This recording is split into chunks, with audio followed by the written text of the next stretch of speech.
Welcome back to another technical deep dive here in the debug zone. Today we're tackling a big question and breaking it down with insights from other users. Hopefully this clears up some misconceptions and helps you get the answer you need. So buckle up, stay a little curious, and let's jump right in.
And that's a wrap.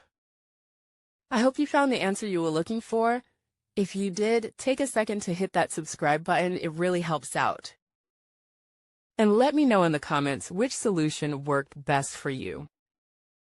See you next time in the debug zone.